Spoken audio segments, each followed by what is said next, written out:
Some parents really struggle with, like, all the other kids have the terrible things, so my kid has to. Yeah, let your kid go and be a better example to the kids. Just because the other stupid kids have phones doesn't mean that, okay, well, my kid has to be stupid, otherwise she'll feel weird. Right.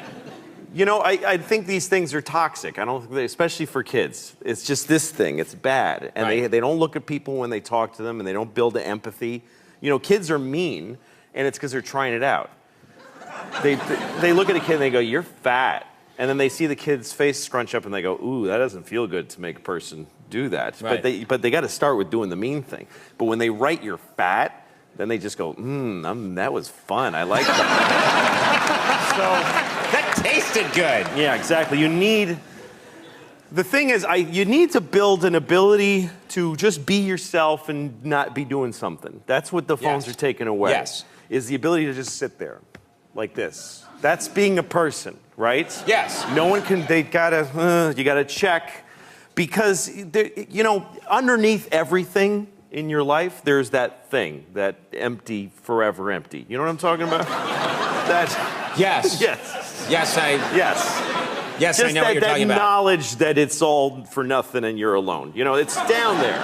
And sometimes when things clear away, you're not watching it, you're in your car, and you start going, oh, no, here it comes, that I'm alone, like it starts to visit on you. You know, just the sadness. Yes. Life is tremendously sad just by, being in it.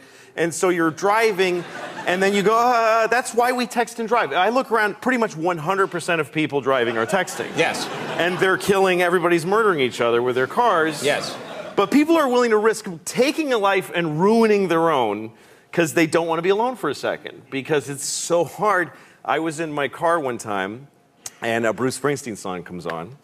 And it made me really sad. It's like Jungle, what's the Jungle song? Jungleland. It's one where he goes, hurry! And he sounds far away. You know, it's like, that's half. Wait. That's half of them. Yeah, that's a lot of them. No, he goes, Yeah,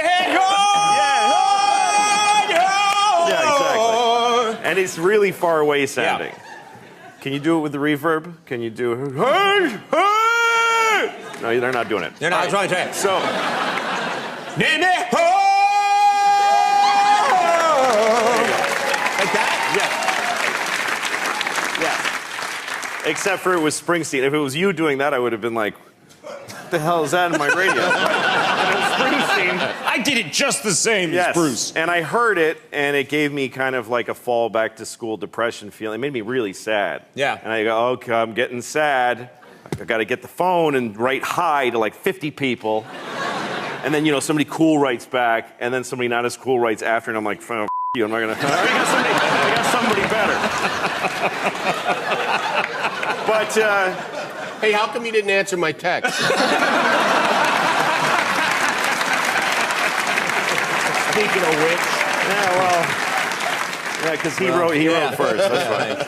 So, anyway, I started to get that sad feeling, and I was reaching for the phone, and then I said, you know what? Don't. Just be sad. Just let the sadness, just stand in the way of it and let it hit you like a truck. And I let it come, and Bruce, and I just started to feel, oh my God. And I pulled over and I just cried like a bitch. I cried so much. And it was beautiful. It was like this beautiful, it's just this, sadness is poetic. You're lucky to live sad moments. And then I had happy feelings because when you let yourself feel sad, your body has like antibodies. It has happiness that comes rushing in to meet the sadness. So I was grateful to feel sad, and then I met it with true, profound happiness. It was such a trip, and the thing is, because we don't want that first bit of sad, we push it away with like a little phone for the food, and you get a little kind of. You never feel completely sad or completely happy. You just feel kind of satisfied with your product. Yes. And then you die. So that's why I don't want to get a phone from my